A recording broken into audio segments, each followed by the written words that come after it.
room. The only way to start your day.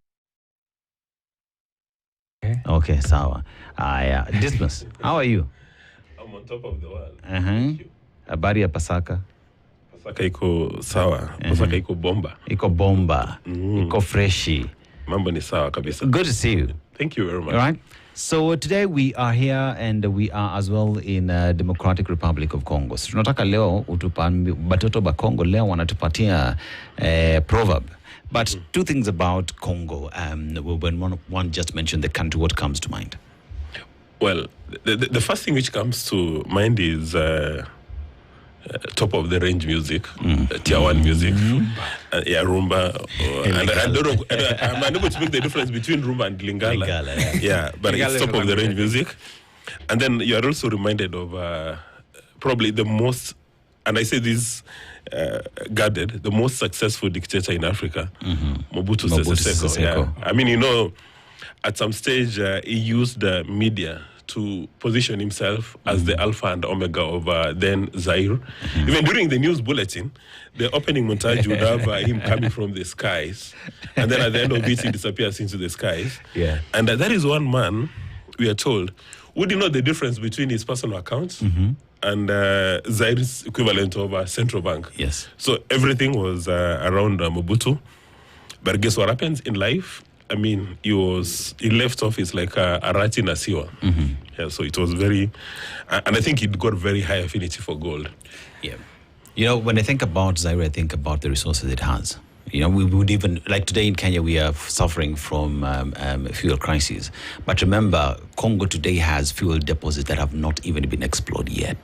You know, we talk about cobalt, we talk about EV market, talk about the rare minerals, solar, rare minerals and all that. A very rich country. But today, all these things are not benefiting the people of Congo because of politics, bad politics for that matter. You would talk about multinationals who are just there to extract and leave. But East Africa Community, which Congo belongs to, Africa Union, where Congo sits, what are they doing to ensure that Congo, you know, benefits, gets 100% of what it is that they do have? Questions perhaps for others, political risk analysts? Please share with them what they must do. But let's go to the proverb. It all boils down to leadership. Leadership, yes. If you don't have a leadership that is aligned with a nation's national and public interest, then you're going to have a crisis. Yeah, because I mean, it's been said times above number by both scholars and practitioners that every organization, even from a family unit, even the village headman, everything is around leadership. You've got a good leadership, then you are South Korea or Singapore, and you don't have good leadership, then your country is a failed state. You're not moving anywhere. Let's go to the proverb. A man who marries a beautiful woman and a farmer who grows corn by the roadside have the same problem. Well, I don't know whether that proverb is in any way related to Valentine's. And this microphone appears to be red. Well, I don't know whether it's red. Yeah. And you know, when we were growing up, when we were studying literature, that was it was a proverb used every day.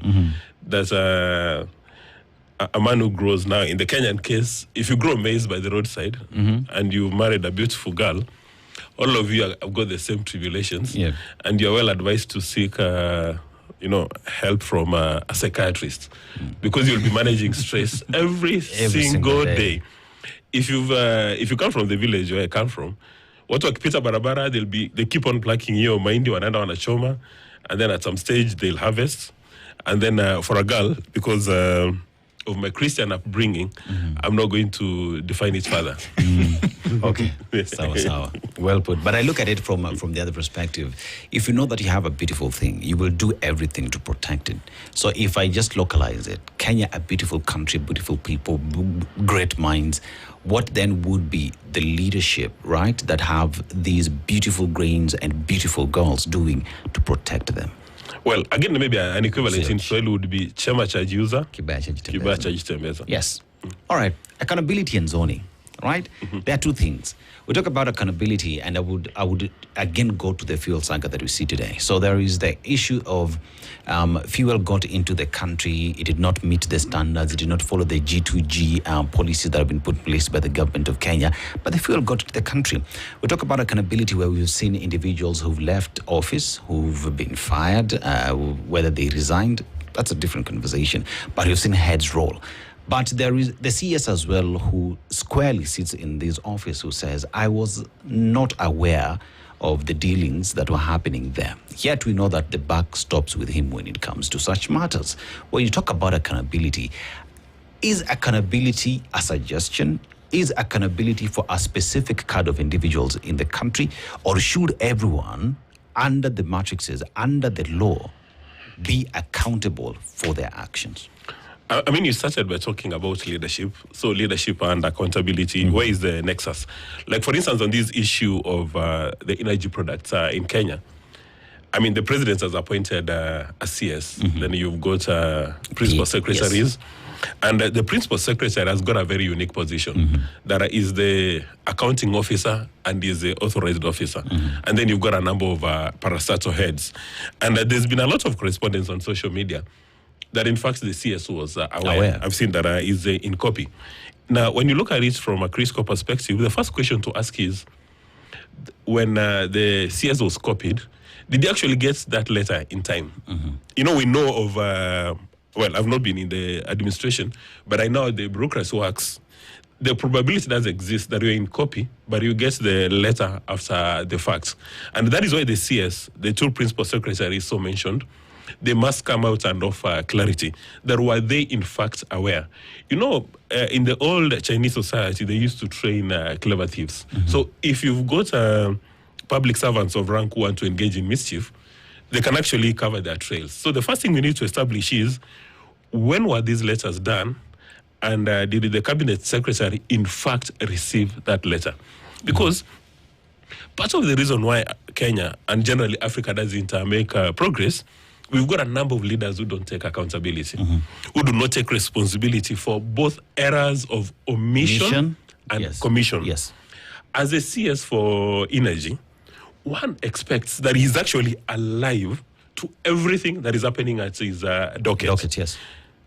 But if for some reason the public servants of rank under him decide to keep information away from him, then also we need to know. Now, if that is the case, then is President Ruto aware that a number of cabinet secretaries are actually flying blind, and it's the principal secretaries who are running the show? And I recall some time ago, during the second administration, principal secretaries were, then permanent secretaries were a nightmare. A number of cabinet ministers had no idea what was happening in the dockets. So we need to have clarity on that. But all said and done, what does Morai expect of public servants of rank? That all decisions taken must serve public interest and national interest. It's a national tragedy, and it's unacceptable for public servants of rank, whether you are appointed or elected, to take advantage of these geopolitical variables in the Middle East to make a quick buck for yourself. I mean, you've been told there are figures flying all over, 43, 50, 18. 500. Yeah. That there are public servants of rank driving GK vehicles, GK bodyguards, GK assistants, GK energy products, who sit in a room, serve the GK tea, and then they scheme, how do we rob Kenyans blind? How do you rob Mora? Yeah, how do you rob Mora? You mafuta tunaipata wapi? How much are we going to make per liter? 50. Utachukua 10, mimi nitachukua 10, na mimi nitachukua 10. That is unacceptable. So, but yes. Isn't it an indictment on the appointing authority that partly the person who is responsible, I think in his own admission, he said before that he seems to know more than his ministers or cabinet secretaries. What then does that mean to the appointing authority? Does he have to relieve him of his duties? Because clearly, if you don't know what's going on in your space, then what are you doing in that space? Well, in my view, if there's any public servant of rank who is acting in a manner that is not aligned to our national and public interest, then he must be fired. Because you see, the only reason why you've been appointed to this office is to serve Mora. Exactly. But if you're stealing from Mora, then what are you doing in office? However, at some stage, because we say now Kenya, we respect the rule of law and order, then they must go through the legal process and find out if there's criminal liability or if there's a pecuniary liability, and they suffer from that. And in my view, this is the best time for President Ruto to demonstrate his anti-corruption credentials, because here is a scandal that most Kenyans can relate with. Actually, not most Kenyans. All Kenyans can relate with. They can even touch, because every single Kenyan needs these energy products. Now, if by the action of these 3 public servants of rank, they are going to cause inflation in Kenya. They are going to make people sleep on empty stomachs.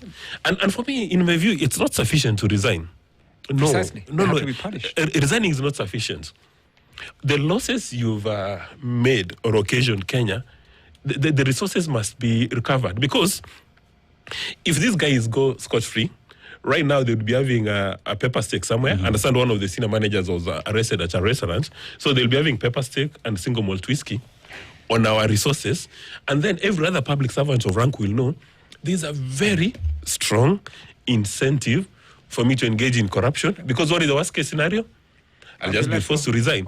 Although again, you need to establish, did they actually resign on their own motion, or they were just given a letter to, a resignation letter to sign?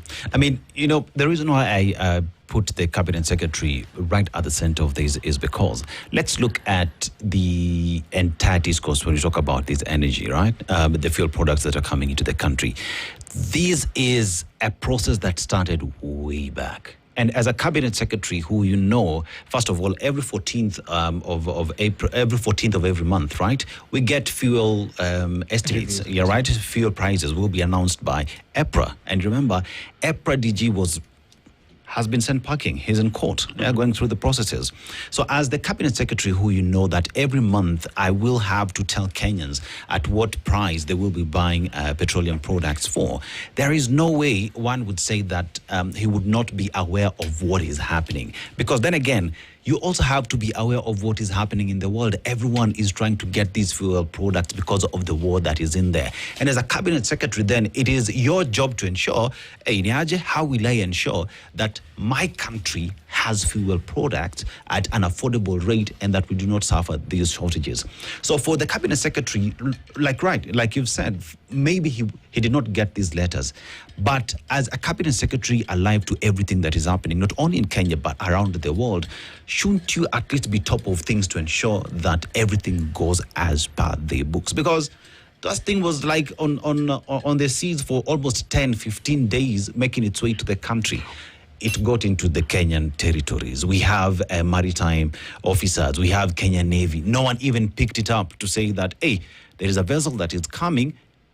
Government of Kenya, through the NIS, DCI, Ebu Angalien. No, obviously the relevant officers picked up the signals that there's this content coming up. They even did, they checked on the standard and they said the sulfur content probably was not appropriate for Kenya. But in my view, while technically speaking, a cabinet secretary is only responsible for policy direction, but when you have this kind of geopolitical matter, then you should be very interested in the operational aspects of it. But again, the same cabinet secretary was on an entirely different station, but it did not seem to understand the cost of energy products in Kenya as compared to the rest of the world. And I even understand that not a long time ago, the head of the public service expressed concern that a number of public servants of rank, well, including cabinet secretaries, have been spending most of their time outside their offices doing everything that they do not need to do. Campaigning, just say it. Well, campaigning instead of focusing on delivery. But again, you see, you raise what you're talking about really is around the Leadership and Integrity Act. Thank you, yes. What is the space of Chapter 6?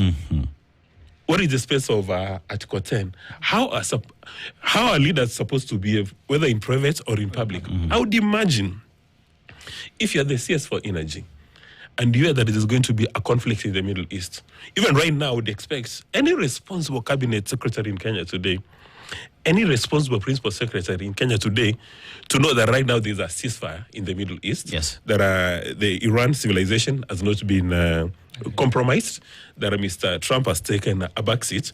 And at all times you're asking yourself, how does this affect my docket. If an ordinary Kenyan right now understands the conflict in the Middle East, but I think it's been very interesting. Yeah. If you follow the social media, the Iran embassies all over the world, they've got very serious content. Zimbabwe, I mean, Zimbabwe, even in South Africa, they've got very serious content. And I think some clever scholars and practitioners would actually need to study how Iran is responding to these issues. You know, they said to Mr. Donald Trump, wait a minute, we've lost the keys. The keys, yeah. But I've said this morning, they said, oh, we found the keys. You know, this is very interesting. And maybe it's something that people in diplomacy will need to study. But again, talking about the Leadership and Integrity Act and responsibility, you saw what happened at Bunge a few days ago, where you had 8 senators accosting a governor, Governor Lati. And you know, because I do risk analysis, I sat back and asked myself, you've got 8 senators, and understand all senators have got bodyguards, armed bodyguards, and a governor has got armed bodyguards. Can you imagine, in that setup, now you've got 9 policemen with weapons. Can you imagine for a second, through an error of omission or commission, one of the bodyguards decided to open fire. And you are outside, or rather, I don't know whether it was within the precincts, but at Parliament, National Assembly, and Senate. That is number one. Then I also asked myself, if these senators, Kenya has got 48 governments. President Ruto runs one government, and each governor runs a government. Yeah. Now, if you have 8 senators manhandling an elected governor, what happens to a common man? I'm not going to use your name your name because you're not common men. But what happens to Wanjiro or Alima if she comes in town? That is my second observation. The third observation, President Ruto has indicated that a number of members of the National Assembly are victims of corruption.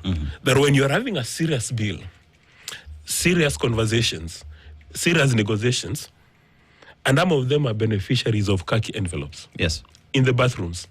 So you're given a khaki envelope in the bathroom and you change your position. In other words, the head of state of Kenya, the head of government, and the head of UDA has gone to the top of Mount Kenya and said there is corruption at the National Assembly. Now, the Council of Governors have indicated that wherever they're called to this specific committee at the Senate, they're expected to deliver a tranche. And understand the going rates. These are rate card. There are small counties, 4 million, and then depending on your allocation, it can go as high as 10 million. So the Council of Governors have accused Senate committees. The President William Samuel Ruto, has accused the National Assembly. And then the relevant accountability agencies, EACC and the DCI, have not said anything. I have not said anything. Now, on my way here, I saw hardworking Kenyans walking from Kibera to industrial area. Those guys are breaking their backs to earn an honest living. Out of all the money they're going to make today, assuming they make maybe 100 shillings, 40 about 40 shillings will go back to the government as taxation. And you should see those guys. I mean, those guys have got zero fats. Yeah. So they're really sweating hard. Now, I'm asking myself, shouldn't EACC and the DCI take cue from the fact that the president has raised these concerns, and also and also the Council of Governors have raised their concerns about the conduct of the National Assembly and Senate? So Dismas, I think you're speaking to a rot in the society that we love corruption when it's working for us. Absolutely. I remember who said that? There's a retired senior police officer, and there was even a research done at Aga Khan University, where even the Kenyan youth said they hate corruption when they are not architects, not beneficiaries. Yeah. So when we say that, the president who has the power, and you talked about leadership when we started from the top, and leadership should take a certain direction and be very clear that this is what we want to do. And I have a zero tolerance for corruption, and we can't have this. To stand and accuse Parliament and nothing is done of it is already a failure, isn't it? What then do we do as ordinary people? Because people have gone to the street and they've been called terrorists for asking for what the president is actually speaking to. where do we turn to? How do we ensure that this accountability is given to the people? Is it at the ballot, or should we demand for it now? Because the institutions that are tasked to do that don't look like they have the capacity to do it, or they are the behest of someone. Well, in my view, the first thing is for all Kenyans to call on EACC to launch investigations, because when the Council of Governors, 47, I suspect, grown-up men and women who are running counties, raise their hands and say, wait a minute, there is extortion taking place. Yeah. People demand resources. It should not be business as usual at EACC and DCI. And the Council of Governors have even indicated that they're willing to offer evidence in camera. Why can that happen? Why do they need to do it in camera? And my apologies for interrupting. Because honestly, it's a public good to ensure that we get to understand how Senate is exploiting them. Because they're trying to do the best for us. And actually, let me just jump in. It's not Senate exploiting them. If the allegations as made by governors are accurate, I don't know if that's good English, allegations and accuracy, then it means that it's our hard-earned resources that are being used to line up their pockets. And then also number 3, one would have also expected the Speaker of the Senate, who is a former governor, 2-term governor.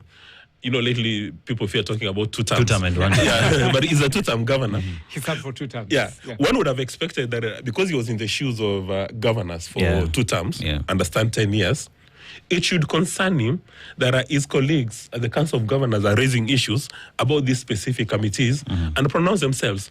And you know, for Speaker Moses Wetangula, anytime people have raised issues around the National Assembly, he comes out with speed and addresses them. So I don't know whether Senator Amason Kingi is alive to these issues as raised by the Council of Governors. And let's assume that because he's been a governor, probably he doesn't hold them in high regard. You know, I've been there, done that. Yep.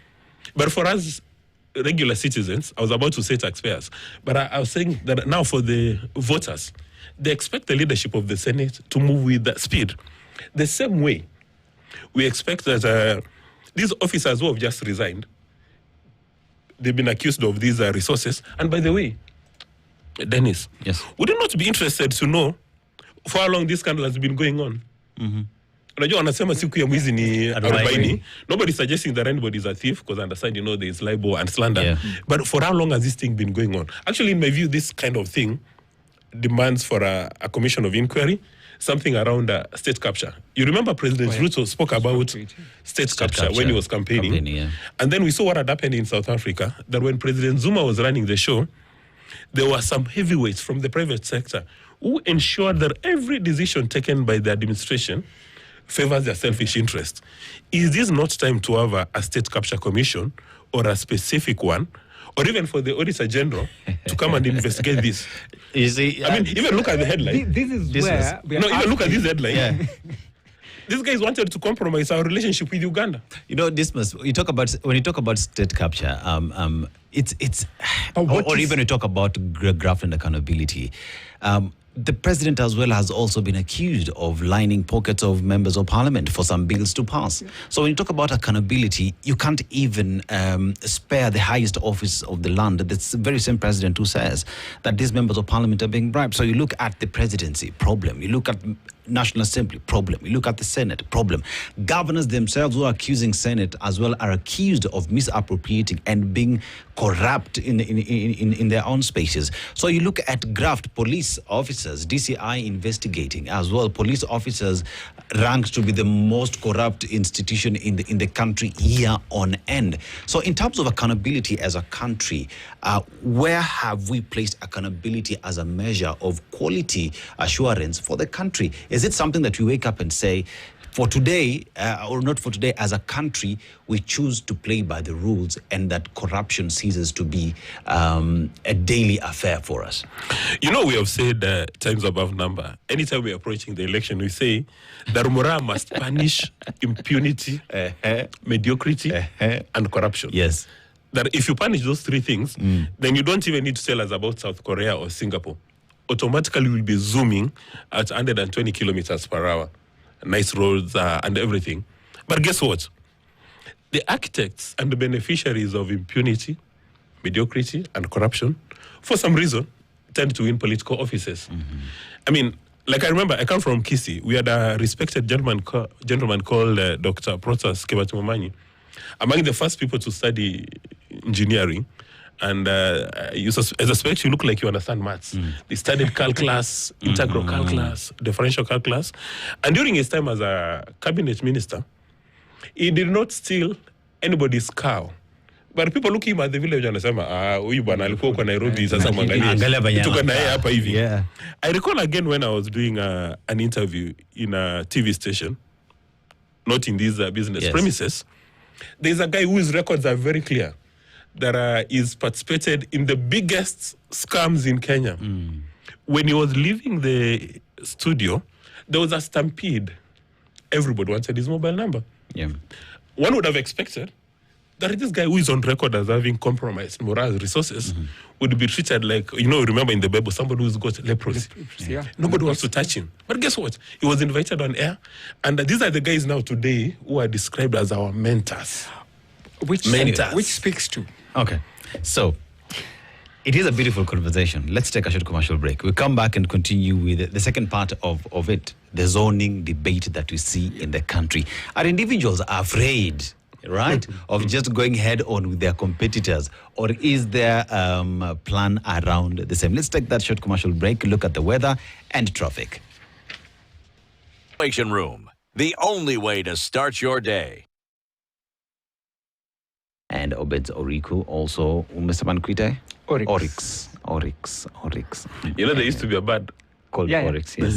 There is a bird called I have Oryx. so many names. People can't get my name right, so I'm very fine with any name that's close to my name. So we've been talking about accountability. We've spent quite a amount of time on that. And we just agree that as a country, and even as leadership, the political class, we have to agree on what our standards are.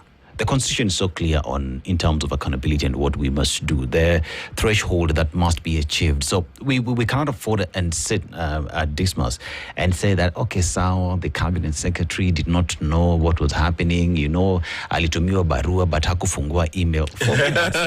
He was unable to download. He was unable to download. They're actually so manual in government, they don't do emails.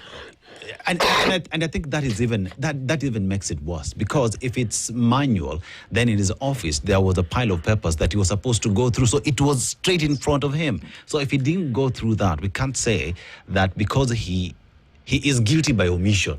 Labda alikuwa ameenda kuinspect maendeleo electrics pole supply in Kisii. Ama alikuwa analia tunataka power. Anyway, so let's talk about zoning. No, actually, that issue, in as much as you say it's likely, let's look at these established democracies.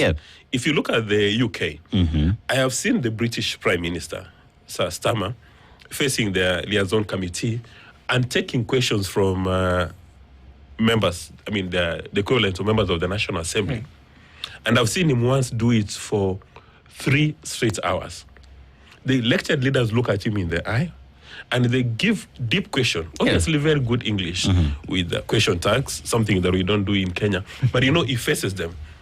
In the US, I've seen both the Congress, you see those secretaries going there and they face questions because these are elected leaders. These are the people who represent Wanjiku and Mora and Alima. You must face them. Now, if you come to Kenya, a few days ago you saw PCS Musalia Mudavadi still at the National Assembly and Senate, because Kenyans were saying, wait a minute, can you offer us clarity on the issue of Russia? The PCS went to the National Assembly, Senate, and faced the members, because they elected the representatives. And I saw the same with Mbadi a few days ago. He went and he was talking about this geopolitical crisis. He also faced the elected leaders. So going to the National Assembly, going to the Senate is not optional. It's a requirement of leadership, because for some reason, all of us Kenyans, I think we're 55 million. We can't fit at the Senate. We can't fit at the National Assembly. So we elect some of our representatives. We donate the responsibility. They do it. Now, when that happens, if you're in the Senate or the National Assembly, you must not use that as a factor of production. Because I understand there are some members of those committees. So it's Obed Zoriku coming. Kabla hajafika, let's look at the Auditor General reports. He'll say, we can smell a rat. Something. Because understand, by the way, this is something people will never discuss in the open. The brokers understand within the presence of the National Assembly. Oh, yeah. Some are said to be honest brokers, others are said to be dishonest brokers. So they're the ones who act as a link. Governor, let's say. But have you not seen sometimes when the governors walk into those committee rooms, they're very arrogant. Yeah. Because when they walk in, they know out of these 10 guys, I've taken a number have taken my resources. Yeah. So they bank tables. And I remember there's somebody who is serving as a governor today, but when she was a cabinet secretary, and she was being questioned around critical issues, there appeared so many friends of the committee, leave alone the committee. There were so many friends of the committee who showed up, giving them moral support. Yeah. Now, you're asking a very critical question around zoning. In theory, there's no zoning. In theory, zoning frustrates democracy. Yes. Is voter suppression. Yeah. I mean, allow voters to cast their ballots. That is in theory. But in practice, all over the world, there is zoning. They could use different names. And the obtaining situation within ODM today and within UDA points to, again, what Dennis raised earlier on about lack of leadership. Because you remember when Honorable Salem Davadi made the statements around the earthquake moments. Yes. And then there was ANC, Ford Kenya, and UDA forming the Kenya Kwanza. There must have been a conversation about zoning where we are very strong. Because if you are a political party and you do not engage in zoning, probability of you losing your, you can use economic terms, competitive or comparative advantage is very high. You may find a constituency maybe has got 10 candidates, 9 Kenya Kwanza, and 1 from maybe Azimio. Obviously, even if Kenya Kwanza has got majority voters, these 9 guys will be scrambling for the same votes, and then the Azimio guy will go through. And one would expect that for responsible leaders, if you are the chair of ODM or if you are the chair of any other political party, do not engage these negotiations in the public space, using press conferences, using rallies, using funerals. These are things which are supposed to be done in the back room. Yeah. And when Mr. Raila Odinga was alive, you remember his chairman then was Mbadi. Yes. Mbadi had all these negotiations at the back room. But now when you go to when you're doing a news conference, then you say, this is our bare minimum. Then you shout, this is our bare minimum. You know, majority of Kenyans don't want to see how the sausage is being prepared. Since you want to see the finished product. Yeah. But if you do not engage in zoning, then the probability of losing seats that you could easily win is extremely high. So this must, I think, again, does then that not become, eventually you get to see the problem that becomes of that zoning element. If you have people who depend on political parties to protect them because they are loyal and not be exposed to the vagaries of democracy in terms of, people deciding what is good for them, it goes up to the national level because then the leadership you have is not competent, and then we cannot talk about capacity to deliver because you brought an incompetent person from way below. And that way, be having this challenge is what we're trying to clear and say accountable and responsible leadership. Obed, you look very young. Long time ago, there was a cabinet secretary called Kamotho. Then during the advent of multi-party politics, like he said in other parts of Kenya, even if a dog ran for a parliamentary office on a certain ticket, it was going to win because of a wave. And the political parties in Kenya are but the politicians are some of the cleverest human beings. Just imagine on a rainy day, it's raining. Do you say cats and dogs? Yes. Yeah, it's raining. You wake up early in the morning at 5 o'clock. Then you go and queue for hours on end to go and vote for somebody who has given you nothing but hope. But actually, it's lies, misinformation, disinformation, propaganda, masquerading as hope. Don't you remember a gentleman who knew he was going to spend so many hours in the queue? He bought himself Githeri. And he was awarded by the state. He got head of state commendation. Yeah. One would expect that people like you who have made intellectual contribution to the society would also get a head of state commendation. But for him, he got the award because he had bought Githeri and he was going to queue for hours on end to go and cast his ballot. Now, the politicians now in the political parties, almost all their constitutions, they say there are two ways of getting a nomination. The party Politburo can sit and say, well, Dennis has been a very good man to the party. He's given us, he's the one who has given us our public address system for our lives. Been loyal. Yeah, he's very loyal. And you remember, it's also the Les Kajong who said, when you're loyal, loyal meter ukipita, you'll be given a ticket. Yeah. And then, for the Watus, now for Tom, Dick and Harry, then now you can go to the party nominations. There are very few political parties in Kenya that have got capacity to do free, fair party primaries. And my experience, and I've been in the political space from 2007, it's only UDA that attempted to do free, fair party primaries. But the rest of these other political parties, it's a tall order. When you talk about zoning, personally, the way I look at it, so, there is fallacy that, say, an ODM stronghold, right? Everyone in that jurisdiction would love ODM to death, or one would love UDA to death. But you forget that within those jurisdictions, there are individuals who just don't identify with ODM. They want to exercise their right to vote whoever it is they want. They want to vote for someone from an opposing party because that is the person they identify with, the person who speaks to their heart.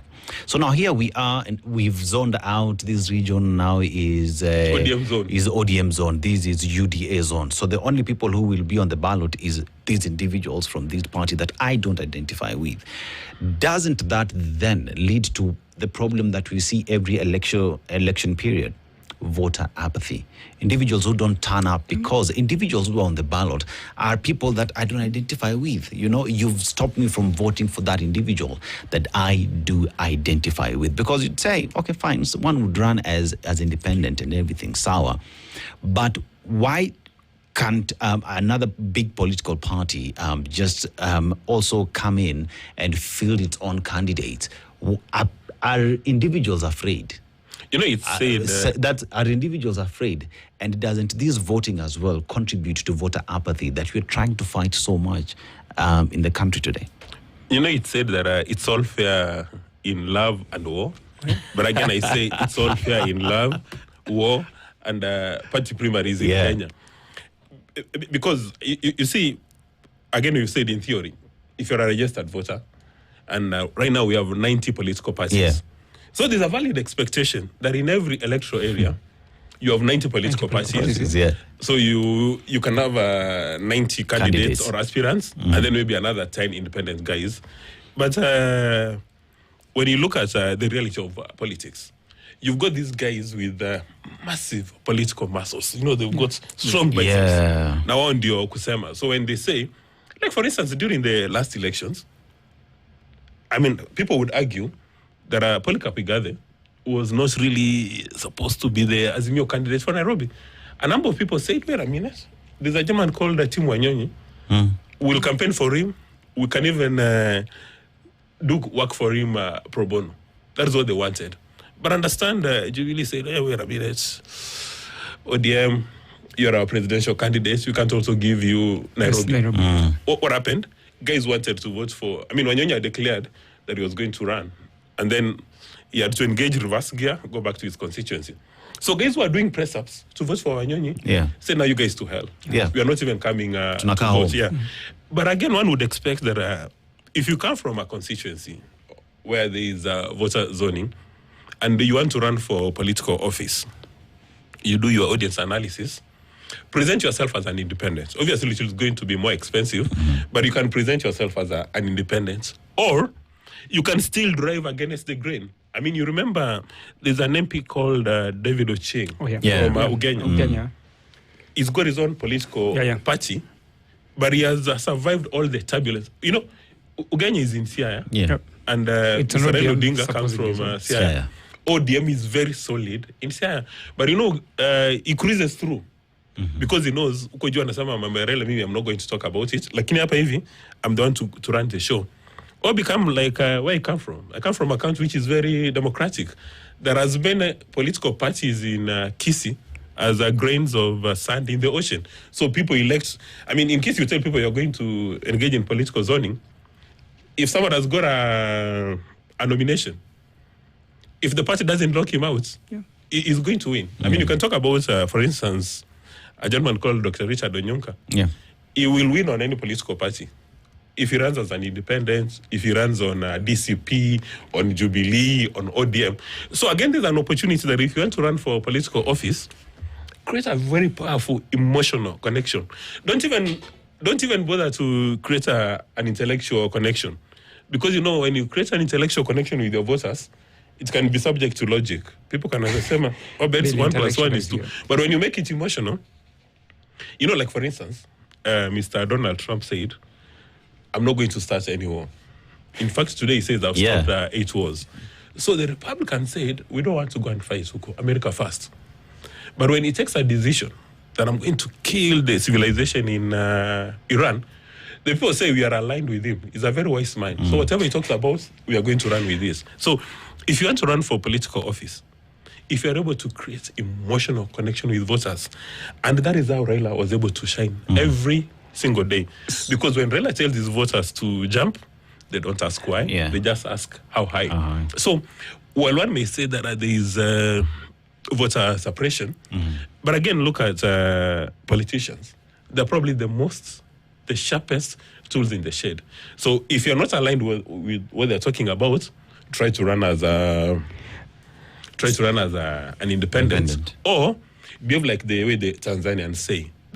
If you want to change Tanzania, sisi tumejua chama ni CCM. Sasa ingia ndani ya CCM, ulete mabadiliko ukiwa kwa chama cha mapinduzi. So I think what you're speaking to is the fact that it's our state of politics. This is the level where, in our evolution of politics, this is where we are. No, but it even happens in the UK. Yeah. Like there was a seat a few days ago where the party leadership, they saw 2 candidates, Obed Oriku, and then he said, but you take a back seat. I don't disagree, but it also speaks to the fact that we have to live with this for a while, because that's where we are, until the electorate, who are supposedly woken up now, but the political class is still behind. They're trying to drag us back to where we've come from, or we're trying to avoid. Because essentially, nothing seems to be working. And the only people who are making money, are profits, or who are doing well economically, are the people who are politicians, or people in top positions. Or related to politicians. Exactly. So, or, you're doing something, corrupt deals. So, does it mean the ordinary person who is hungry, cannot think about policy, ideology? They can only be lied to believe, and hope, as you said, is what you're selling. And for how long are we going to do that? Well, again, we say the terms above number. They're all human beings from economics, are born to be rational. They respond to pain, and they respond to pleasure. For 4.5 years, we know our leaders in Kenya, we know who cannot be elected to the National Assembly. No. I mean, we know, like, for instance, when there's a funeral, and there's a group of 20 guys, for a fact who you cannot allow to be your treasurer. Yeah. Or even for the Catholic. I agree. Now, if you cannot allow somebody to become a treasurer for a Matanga WhatsApp group, how do you make that kind of a person your governor in charge of county resources? Billions. Because, for a long time, for 4.5 years, we are very rational thinkers. Right now, if you present all elected leaders, people will weigh the wanasema huyu, the worst of impunity, mediocrity, and corruption. There's a meritocracy. But when we go to the ballot box, that is when you remember, now my name is Onyango. Yeah. So I must look for an Onyango. For instance, ask yourself, a gentleman called Mr. Rigathi Gachagua was impeached. Yeah. Several reasons were advanced.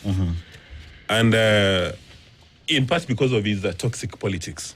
Right now, there's a good part of Kenya which considers him to be a messiah. But when you dig down deep and you ask them, why are you loyal to this gentleman?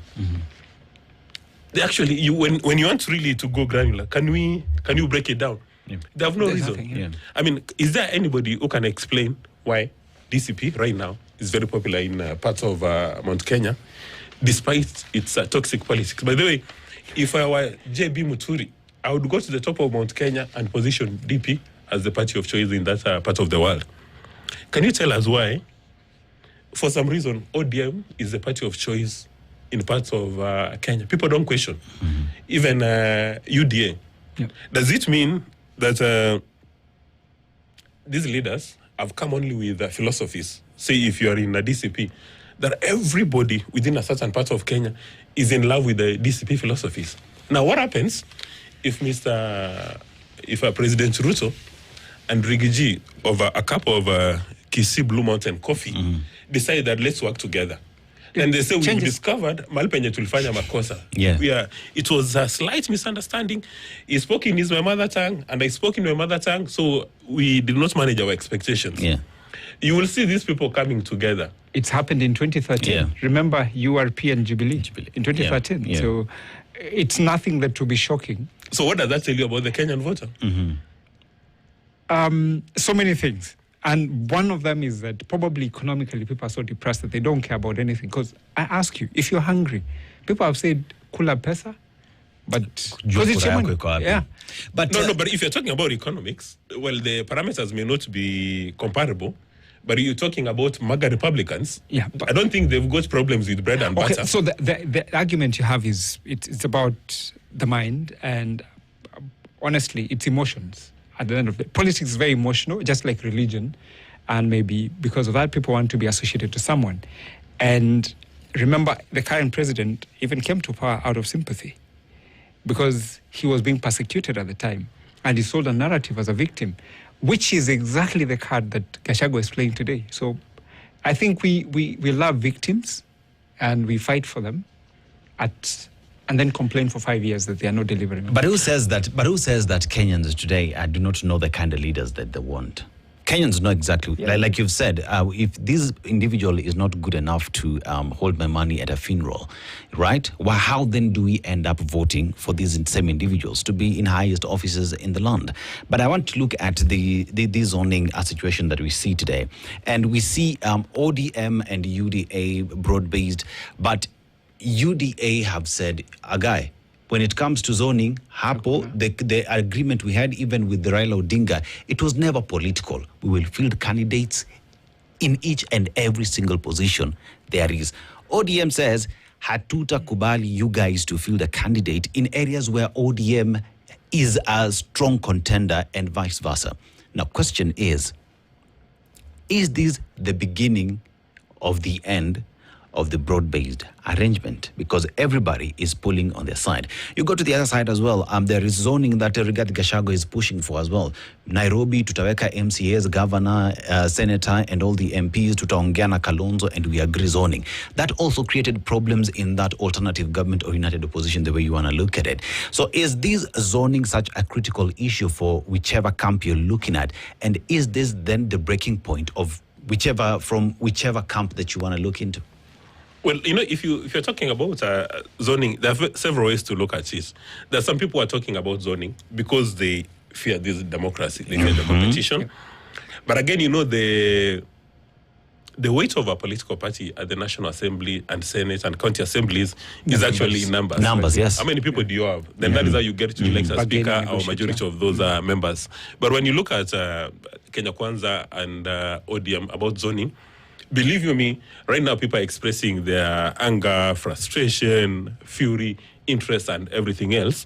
But I can bet my grandmother's cow that at the right time, the leaders of all these political parties will go into a room full of tea and mandazis, and they will agree on zoning. Yep. And the people who don't like the zoning, watambiwa kanyaga frame, jikate. I think that's a good place to end the conversation. Zoning is a matter that continues to be experienced in the country. Interesting to see where that will end up in the coming days, because politics is here. Zoning is an ongoing conversation, and we're here to see where that ends. Will ODM and UDA continue being together in the face of zoning? Dismas Mokua, political risk analyst, and Oryx as well. It's exactly 8 a.m. time for Newswire. The latest news. This is the Situation Room, the only way to start your day. Karen and her daughter Daisy